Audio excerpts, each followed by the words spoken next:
Hey, everybody, good morning, and thank you so much for tuning in. We're back in the new year. It is January 1st. I hope my voice is cutting through your hangover. I hope my voice is burning a deep hole in your eardrums as you stumble into your workplace, into your car, out of your car, to the gym, wherever you're going, wherever your new year is planning on taking you. I hope that my buttery voice is a part of it. I am recording this on New Year's Eve. I do not have plans of going out and jumping around with plebeians. I do not have any plans of going out with a bunch of momos, a bunch of idiots jumping around, pretending like they know each other and pretending like they care about each other. That is the thing that I'm realizing more and more about a bar. Not even on New Year's. On New Year's, it's like this ridiculous pressure, this ridiculous kind of mad dash to see who can fuck up the first day of the new year the most. Because that's all you're doing. You're just fucking up the new year, the first day of the new year the most. And now, in the modern world, we don't really have any reason to be happy for a new year. Right? Like, I try to use this show as a platform for positivity and for jest. We try to make fun on the show. We try to have fun, and we try to be very positive, especially when I'm here alone. When I'm here alone, I really like to lean in to the idea of positivity and love and light and longevity and all these nice, lovely things that we need when we're going into the new year. But it is hard to get excited for a new year in the modern world. Like, when I think of big celebrations, big New Year's Eve celebrations, big New Year's Day celebrations, I think of like the 20s. I think of the roaring 20s. People jumping up and down, everybody's excited. Or I think about like post-war, World War II, you know? Really any generation before this, because now we know too much.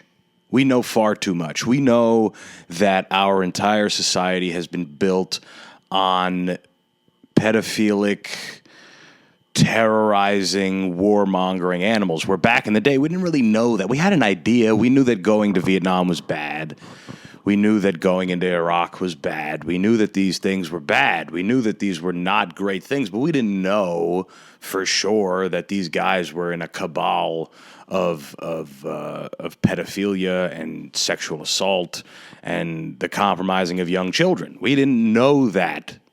Some people might have, but the general population didn't have You couldn't go up to a 12-year-old and bring up something like the Epstein files or whatever the equivalent would be in those days. You know, because now a 12-year-old can go on Instagram and they can watch a video of someone eating a massive plate of chicken in a very sloppily way that sounds good. That gets me every time, by the way, and I'm 28 years old. It gets me. I stop every single time and I watch. They go... I mean, it's incredible the lane that we've created for gluttony, for fats. These people aren't even fat. That's the thing. There's some people that do it and they're fat, and you're like, okay, they deserve it. If you're a big fat fatty, you deserve to make money eating. You deserve to make money as a mukbanger, a mukbangist, whatever. You deserve to make money doing that. If you're in shape, you shouldn't be doing that. You just shouldn't. It's not allowed. It's not allowed. And that's the same thing for fitness vloggers. Fitness vloggers should be fat. That's right. That's right. I know it sounds like I'm going against my own point, but this is what I'm saying. Nobody cares if you're already jacked. The journey. That's what the new year is all about. It's the journey. We want to see a big fatty not be able to even hold themselves up on a pull-up bar, and then a few months later, they look kind of the same. They look a little bit of this. They maybe a little bit less. Maybe there's a little more sweat on the shirt, but they can hold themselves up now, right? That's what we want to see. We want to see the progression. We don't necessarily want to see somebody who's jacked unless it's a woman with a big old ass. Then we will watch. Then we can watch that. That's what we want to see. But now a kid can watch that. They can stop on that, and then they can do another thing, and they can watch an AI slop video of Donald Trump fist fighting MLK or fist fighting JFK for the center, for the Kennedy Center. You know, we can do that. I mean, it's endless possibility. And then the next thing could be an interview with some high-ranking official in regards to the Epstein files. And in the 60s and the 70s and the 80s and probably the 90s as well, and really even the early 2000s, people didn't really have that kind of access. You had to really dig. You had to dig hard. You had to watch Alex Jones. And before Alex Jones, who would you listen to? I don't even know. I don't even know who you could get the scoop on the pedophile rings in those days, right? We didn't even know that. So that's the thing. Now it's very hard in the information age. People know too much. We all know way too much. And it's hard. And every day there's a new article, there's a new piece of information that we're given that just knocks the fucking breath out of you. You wake up, you're like, I'm going to have a good day. I know that I live in a system that will not allow me to move forward in my life. I know that I'll probably not own anything, which, by the way, ownership is overrated. I actually do believe that. It's you don't really own stuff. You just kind of borrow it until you die. That's a belief of mine. But if you're going to play this game, then you do want to own some things. You want to own, some appreciating assets, right? That's a good coupling of words that gets people excited. That's a good coupling of words that can get your dick hard in the morning. Yeah, that's right. I'm going to work towards something. And now you can't even work towards something. It's impossible. You can't work towards something. And there's young people younger than me that wake up and they know that their job is shit. And they know that their company is using them. And they know that no matter how hard they try, it's going to take much longer than their parents and their grandparents to accumulate enough money, enough wealth to be able to put a stake in the ground and say, this is mine. And then, okay, you accept that. And then you're like, well, I'd love to meet I'd love to meet a girl or a guy, and that would be cool. And now that's super hard. That's really hard because everybody's terrified of each other. Everybody lives in a secluded state, and when they're out, their ears are covered with bullshit that they're listening to. They got headphones on and they're just blasting shit. It's just noises, or it's this podcast or some other podcast of some other fucking idiot saying nonsense, kind of like I'm doing and kind of like you're doing right now. That's what people do in real life. And now you're expected to meet people on the internet. You're expected to download a little function that'll help you meet people and instead of actually going and meeting a person, we have to introduce an intermediary in there. We have to put we have to put multiple pictures of ourselves and little quirky things like, what's your favorite Curb Your Enthusiasm episode? You guys have to agree on that before you even end up saying a word to each other. Maybe you might not even say, and then maybe you finally do match with somebody and you go ahead and the date doesn't happen, or it does happen, and one of you finds out that you're neurodivergent, non-binary, vegan, and the other one is, the other one is on pills and isn't interested in making love. They don't want to have sex. People don't want to have sex. Sex has become this demonized thing unless you can make money off of it. Now, if you make money off of it, if you can get followers, if you can get traffic to your page, then sex is great. Sex is incredible. A girl can be bent over wearing no underwear through a dress and she could be bent over. The first image of the video is her bent over, but it's her talking about how her son died in a car crash or something, or is her baking. It's a lady baking in a kitchen that looks like it's from 1712 that actually costs thousands of dollars, tens of thousands of dollars to construct, but we watch it, and she wears like a smock that shows her big ass. It gets stuck in the crack of her big ass while she makes a recipe from 1930. That's okay, but actual sexual relations with another person, intimacy with another person is now frowned upon. It's now frowned upon. It is not, it's bad. So going on a date has become very hard, which means that having a family, even that has become very hard. And even if you did meet a lovely, non-binary, neurodivergent individual who only eats plants that are cooked below fucking 78 degrees Fahrenheit, and you fall in love, and you guys want to have a family, you can't because you both work at one of you works at a firm that closes down orphanages and the other one works as a barista, and you guys don't have enough money to even take care of a fucking kid, so you can't even have a family. You could both agree to live in your one room, not one room apartment, but one room, and you guys want to have a kid. You're like, let's have kids, we can make it happen in here, but you can't because you don't have enough income coming in. You can't even afford one kid. Back in the day, if you wanted to have a family, you could at least have one kid. That's what my grandparents did. They had one child. They had my mother. That was it. People had one child because two children or multiple children were too much of a financial burden, but they were able to afford at least one. And now people cannot afford even one. So people get cats. They get a cat or they get a dog, and they bring the dog everywhere that you would bring a kid. They bring a dog to the park like you would bring a kid to the park. They bring a dog to a daycare. They hang out with other dogs, just like you do with a child. This is what it is. You replace it with an animal. You replace the child. And listen, I don't even like kids. But I have enough wherewithal to know that all of this is not necessarily great. It's not good. It's not even a little good. Okay? And then you go out and you want to have a nice time. Whether you want, and then you go, okay, well, I don't even care to meet somebody. Fuck it. I don't care if I meet anyone. I just want to go out and have a good time.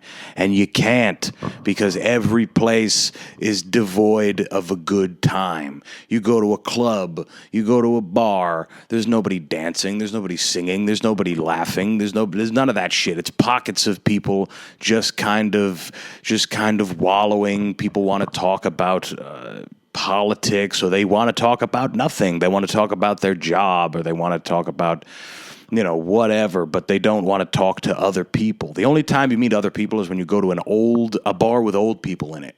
You ever go to a bar with old people? They instantly start talking to you. Instantly. They immediately start talking to you. And listen, I'm happy of the generation that I'm in. I am. This generation, we don't give a fuck. It's awesome. There's a big part of us that does not give a fuck. Fuck them. But we're not fighting back hard enough. They want us to not fuck. They want us to not have stuff, and it's okay.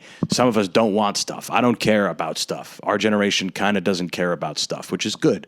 Our generation doesn't want to work, which is good. Fuck that. Fuck that shit. But there are some aspects to those that does help move a society forward. And it just feels like our generation is not going to, we're not buying into the idea that we're going to move the society forward. And I don't know if that is our decision or if it's just the fucking conscious decision of all of us, or the way that we've been swayed because of where we're at. Now, all of that, you can wrap all that up and still decide to have a decent day. You can say, fuck that. I'm still going to have a decent day. And then you walk into your job and you check your phone or you check the TV in the break room and an article comes up like the one that came up for me today when I went in the shower. Just before I did this, I went in the shower and an article popped up on my phone. I didn't read the whole article because I don't pay for Bloomberg, but I have the app, so I have the headlines pop up. And the only reason I have the app is so that when a fun headline pops up, I can say it first in my group chat. I can tell my friends about it first. I want to be the first one. I don't want anyone else to because Bloomberg's pretty quick. Bloomberg gets on it, and that's the only reason. It's the only reason is so I can get it and I can say, hey guys, look at this. Look at this. A guy is shooting people at Brown University. Look at that. And the one that popped up today, which was very exciting, and it's beautiful for the new year. It's beautiful. This is, like I said, we're all about positivity here. This is good. I read that the richest people in the world, 8 billionaires, 8 of them. You got more fingers on your hands than the amount of billionaires it took to make more than a quarter of the global earnings in the global economy. $2.2 trillion. Isn't that good? Isn't that good? You just fought every demon that I just mentioned. You fought every single demon that I just mentioned.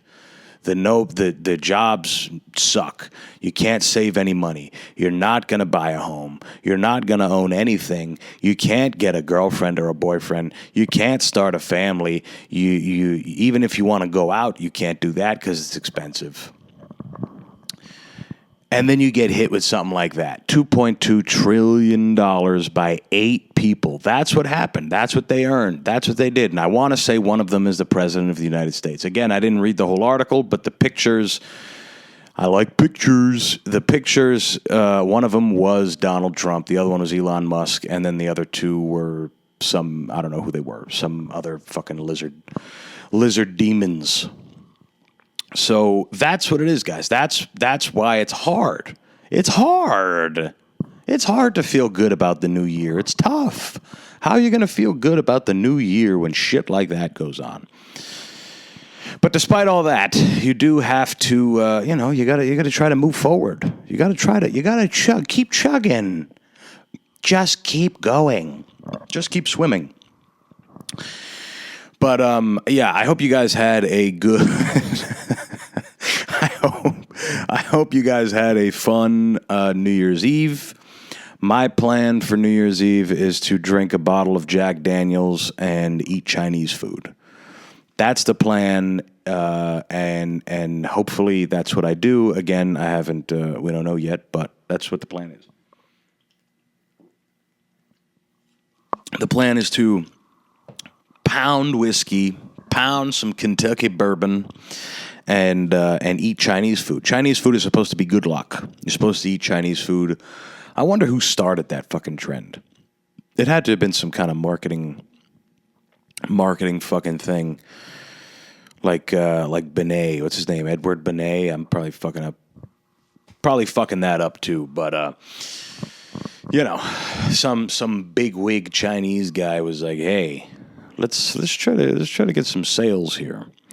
Let's try and make this thing happen. Chinese food, and they have their own New Year, so it's weird. It doesn't make sense to me.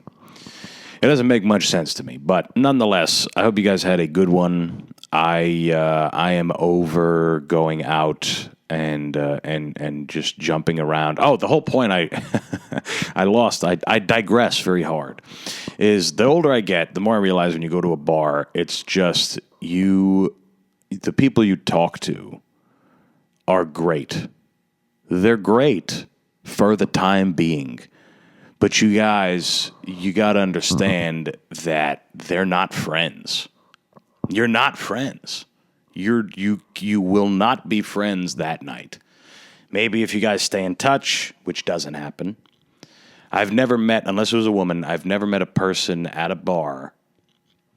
Never met a person at a bar that I later on reconnected with and was like, yeah, let's hang out, dude. Let's be friends. That's not how that happens. You don't really meet lifelong friends at a bar. That doesn't happen. Maybe the bartender, because you're there all the time, you dirty alcoholic. But yeah, maybe the bartender, sure. The bartender, you guys hit it off. You guys are cool and you're there all the time. So fuck it. You know, you guys are great. Maybe you do bumps in the bathroom. You know, there's a lot of bartenders that like doing that. They somehow are able to leave their station, and then you know, like the bar I work at, it's lame. It's a bar restaurant, so it's not really like a bar. I want to work at a bar. That's what I want. I want to work at a bar that stays open until 4 a.m. I want to be like what's the fucking dude's name? Why am I drawing a blank? What's it, Austin Butler? Is that his name? The dude from whatever, the new movie? I want to be like him with Zoe Kravitz. I want to be a cool guy who drinks at his bar. That's fun. You're supposed to be drunk behind the bar. And the place I work at won't let us do it. It's fucking tyranny. It's tyranny, and I hate it. I hate it. I want to be drunk behind the bar. But a bar is good. It is good, but the older I get, it's more like like Jake, who comes on the show. That motherfucker loves talking about nothing with people at the bar, and I love him. He's a great dude, fun guy to hang out with. We always have a good time. But that guy loves to talk about nothing with people for all night. For all night. Like, I can do it for a good amount of time, and I think it's fun. And I used to think that I was kind of a wacky, crazy guy who would go out pretty often. Compared to some of my friends, I am, right? Compared to some of my friends, I am that guy. But compared to him, that motherfucker takes it to a whole new level. He will talk to people about nothing for such a long time, and it's great, right? It's fine. Again, I do think that these are places that people should be going. But again, this generation, this is another thing about this generation that sucks, is they don't drink. We know too much about how bad it is for you. Listen, the only reason we know that is because we've been doing it since the dawn of time, and then we've been researching it for another 100 years or something, so we have data on it. It's the same thing with cigarettes. We don't have enough data on vapes. We don't have any data on weed. We don't have any data on fucking Zins. We don't know anything about it. We don't. One day, they're going to come out and they're going to say, Zins cause asshole cancer. They cause colon cancer because of the fibers that the pouch is made out of. They seep into your dirty ass. They go through your lower intestine into your large intestine, and your ass gets cancer. One of those is going to come out. Same thing with weed. Weed already is being linked to minor psychosis, okay? And like I've said, weed now is much too strong. It is a chemical weapon. Weed has become a chemical weapon. I don't even buy weed anymore. I don't. I'm going full the other way and just boozing. I still like to smoke weed. Don't get me wrong. I love it. I love smoking weed, but I love smoking cigarettes and I love drinking. I like drinking and smoking. They just go hand in hand. Smoking and drinking is the best. I wish I was lying when I said to you that I enjoy drinking because I can smoke more cigarettes. I wish that was a lie, but it is a truth. It is absolutely true in the deep recesses of my blackened lungs.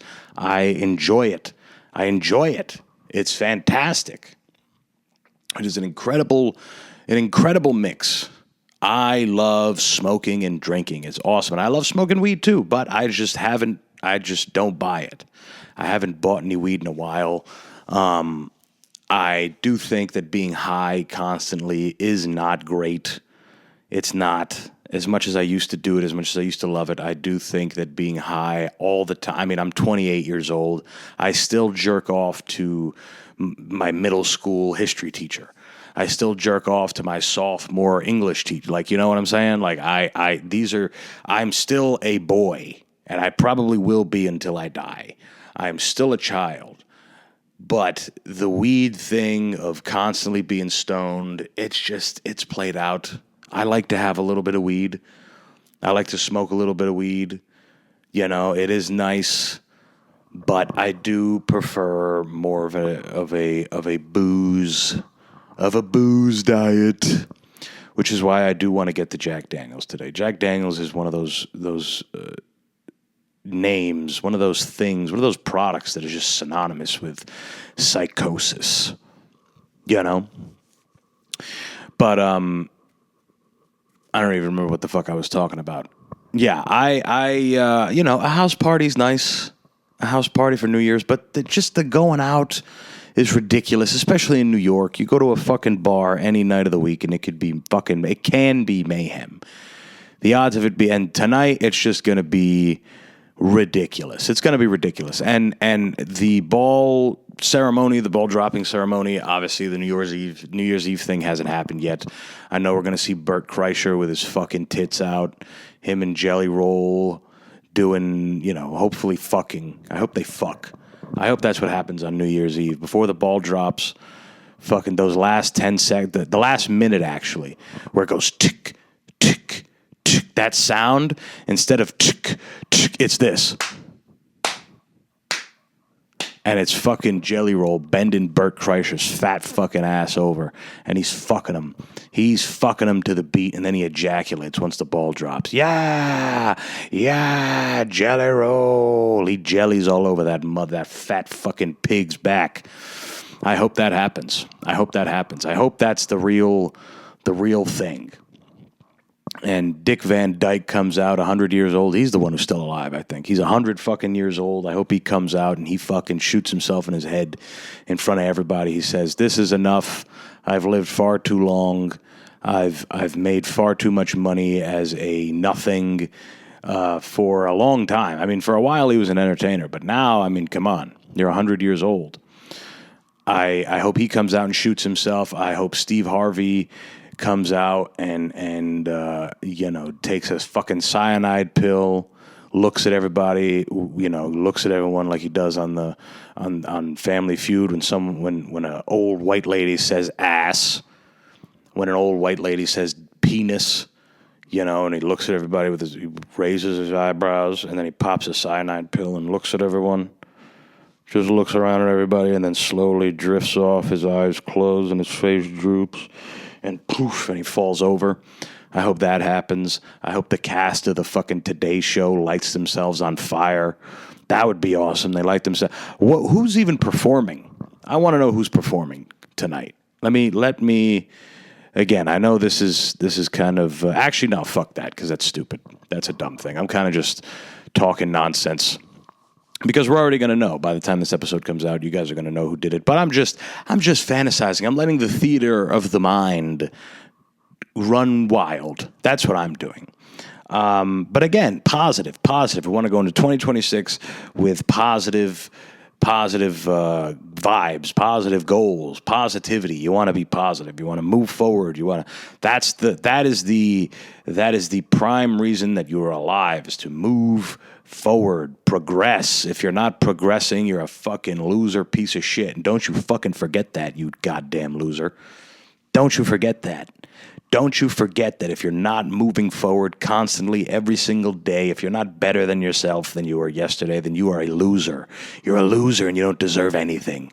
You deserve nothing. If you're not constantly stressed about the fact that you haven't made $1 million yet, or you're not famous yet, or your ass isn't fat enough, or your pecs aren't big enough, if you're not constantly going towards some arbitrary goal, some arbitrary mark, then you are a goddamn loser piece of shit. Don't you fucking forget it, you fucking idiot loser. As someone who sits here doing a podcast for 5.5 years, who's got nothing off of it, who's gotten zero off of doing it, don't you forget that if you're not putting, if when your foot goes in front of the other one, the sock that you're wearing isn't more expensive than the last, then you're a fucking loser.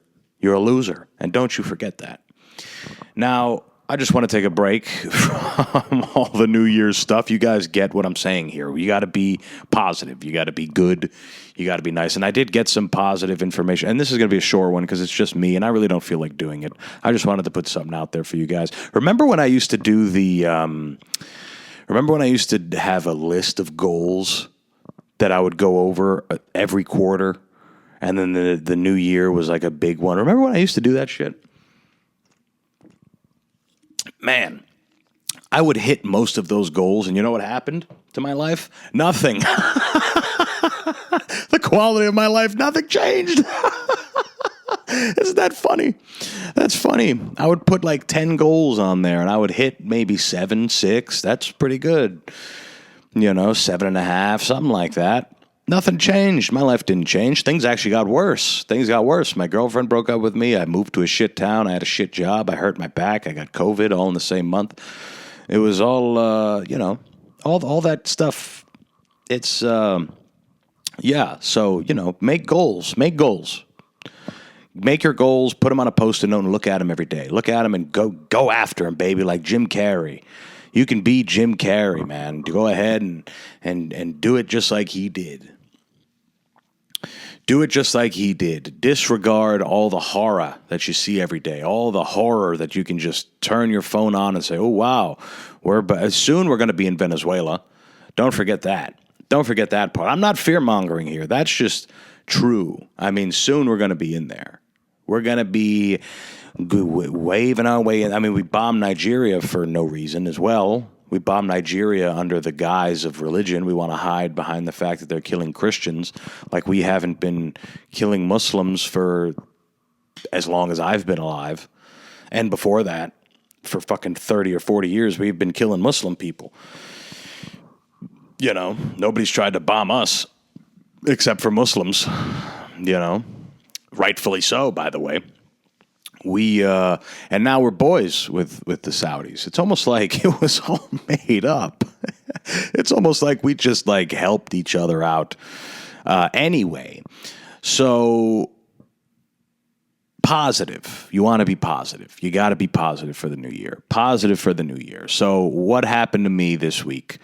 I did actually get some good news. So for a while, a few episodes back, I was talking about how my asshole was in horrible pain, horrible pain, very bad, and this year or these past couple weeks, it's just been kind of a lot of the same, just pain in the ass, and my colonoscopy was on Monday of this week, just a few days ago, and my asshole was really hurting during Christmas. I mean, it ruined Christmas, guys. Christmas, I already fucking am not a fan of Christmas, and a few things kind of ruined Christmas this year. I don't really care. I don't use the word ruin because if it's already a day that I don't care for. But there were some decent aspects to this year's Christmas, like my grandmother bringing out all of her liquor for me to try, and her and I kind of got a little drunk. That was nice on Christmas Eve, and I'm always very happy to see my grandmother and my brother, and I'm always very happy to see my parents get angry at my sister.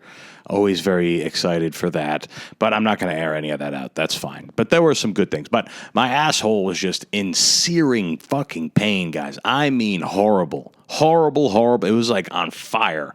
It felt like it was on fire. It felt like there were nails, hot nails, sideways in my ass, pointing either way, and it was just bad. It was so bad I had to leave some of my friends. Because I was in so much goddamn pain that the only thing I could do was lay on my side and put an ice cube in my ass, which in this particular instance did not help at all. It didn't help at all. And I hadn't shit. I was very constipated. It was horrible. And then I had to take a bus back from Providence to New York, and some old Dominican woman had a cat on the bus that wouldn't shut up. Meow, meow, meow. And my asshole's hurting, so I'm extra irritable. So there's a couple in front of me, a white couple that's just blabbing about all the shit they're going to do in New York. They're visiting. I want to walk the Brooklyn Bridge, and I want to go to Times Square. I want to go to the sugar factory in Times Square. We got to go do that because it's different than the one at fucking Foxwoods in Connecticut. It's nonsense. I'm listening to that. And then the Dominican lady gets in a fight with a fucking African guy next to each other. They're yelling and screaming. The lady was a real bitch, if I'm being honest. The guy was actually being very respectful, and she was just being a fucking cunt, and her cat was annoying. Then there's, and then you're on a bus. Don't forget that. You're on a goddamn bus. It's packed. It's not like I had a row to myself. I had somebody sitting next to me who was very nice, and she was very quiet. And I ultimately, it was fine. It was fine. It really wasn't that bad after I shit on it completely. And then, so Monday was the colonoscopy, but the day before that, you are not supposed to eat. There's no eating. You can eat some stuff like broth and light things and Jell-O and shit like that. But I was like, I'm not going to do that. I'm just going to not eat, drink a lot of water, black coffee. I had some tea, and that was pretty much it.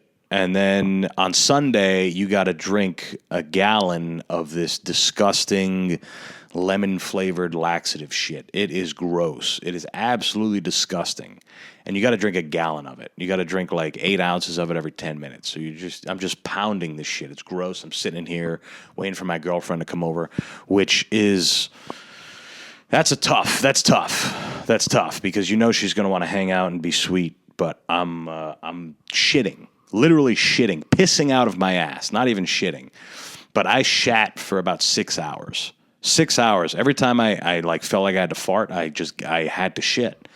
I got up and was just shitting water by the end. The first 3 shits were like when you're sick, like the flu, but it looked like shit. And then the rest was just water, just pissing out of my ass. It felt really weird. It felt weird, dude. It was weird. There was a lot of ass worship is pretty much what it was these past, Sunday and Monday. So I go through all that, and then I wake up in the morning, and I got to go another couple times, and I'm pissing out of my ass. And my girl and I usually shower together, so I had to wait till we were done. And then, which is a fucked up thing, is to shower and then shit. You hope that you shit, and then, you can shower and clean your ass. But in this case, I had to do the opposite because I didn't want the bathroom to be fucking all stunk up, and then we both got to go in there and have a sweet, sensual shower together, but it stings like a barn. So I waited. And then we get there, it takes kind of way too fucking long, and you lay on your side, and they give you the anesthetic. And while the lady is preparing the anesthetic, my doctor is going over some of the stuff we talked about in our initial meeting. And while we're there, he just takes his finger and shoves it in my ass. It was, in front of people. Like, just in front of people. I know that we're all about to go in my ass with a camera, but I'm going to be passed out. Okay, I'm not going to know what's going on. You guys can do whatever you want then. That's fine. I got no problem with that. I'm willingly taking the drugs that are going to pass me out, that are going to put me out, so you can go in my ass. That's fine. But I'm awake, okay? I'm awake, and there's a woman here, and there's another guy here, and you just shove your finger in my ass, pretty much unprompted. He's like, hold on, I'm just going to check something. Quick, pow. He goes, I'm going to check something. Grap, just right in my, and it hurt. And I was like, yeah. And he was like, oh, shit. Okay, so yeah, it hurts. And I'm like, yeah, motherfucker, that's why I'm here. What do you mean it hurts? That's what I've been telling you about. It hurts. So, yeah, and then I pass out. They go in my ass. It's nice. Apparently it's nice. And I wake up, and it was the best sleep I had gotten. They're like, sir, Mr. Barbosa? And I'm like, whoa, it was awesome, dude. I wish I could have taken some of that home because I sleep like shit. I need like a deep, restful sleep. That is all I want that's my goal. That is my goal, is to have a deep, restful sleep like a couple times a month. It doesn't even need to be every night, just a couple times a month. Give me a couple nights where I don't wake up like a fucking animal. I wake up like an animal sometimes, guys. I wake up, I'm like, it's like I was drowning and someone pulled me out of the water. Okay, I wake up in the middle of the night to go pee and this and that, and it sucks. It just sucks. It sucks. I want to have, it doesn't even need to be every night, guys. Give me just a couple nights a week, and I will that's all I want to do is get a good night sleep just a few times. I said a couple nights a week, a couple nights a month. Give me once a week. Once a week, that's my goal, is to have a deep, restful sleep to when I wake up, I don't feel like I got hit by Anthony Joshua. I don't feel like Jake Paul, okay? Which, by the way, I lost some fucking money on that fight. Fuck Anthony Joshua for not knocking him out sooner, that fucking idiot. So, yeah, I wake up, and then I have this insane pain in my stomach, and the lady's like, I can assure you that pain is just gas. And I'm like, God damn. And I had to go to the bathroom, and I just farted forever. Just, you got to bend at the waist, right? And then it just kind of opens your ass. This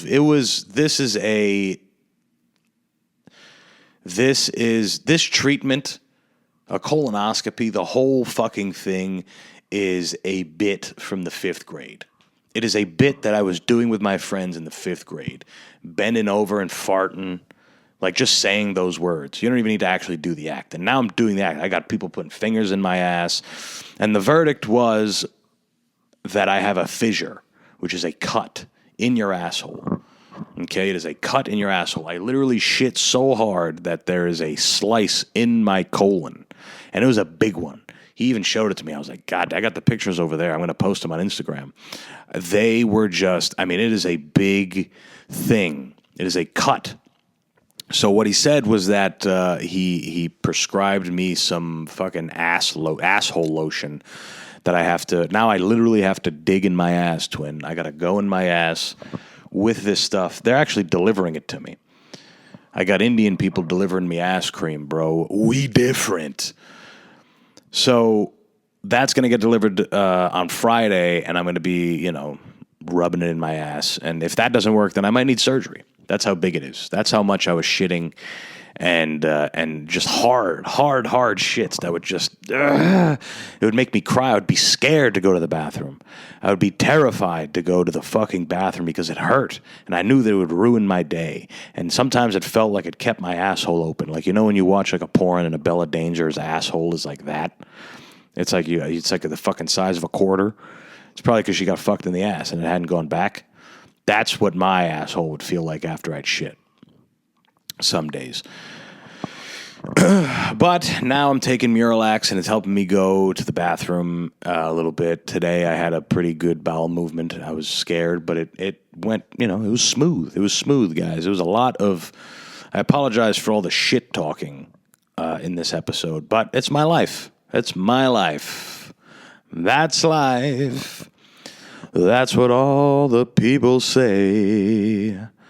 One day you're straight, then there's a camera in your ass, and you might be gay. That's life. But it was funny, after we left, I was starving because I hadn't eaten, obviously, in preparation, and me and my girl went to a diner, but on the way there, I wanted to smoke a cigarette. She's like, "You're going to smoke now after that?" And I'm like, "Yeah, after I get fucked, I like to smoke. After somebody fucks me, I like to have a little smoke." So that's it, guys. I hope this year is filled with love and light. I hope you get that promotion. I hope you get that relationship that you want. I hope your dad gets off drugs and starts to love you. I hope that the tombstone for your dog isn't that expensive. I hope that you make it another day. I hope you make it to January 2nd. That's your first goal. Fuck all the other shit. Make it to January 2nd. That's it, baby. That's it. We'll be back next week, probably with a guest. Billy will be back.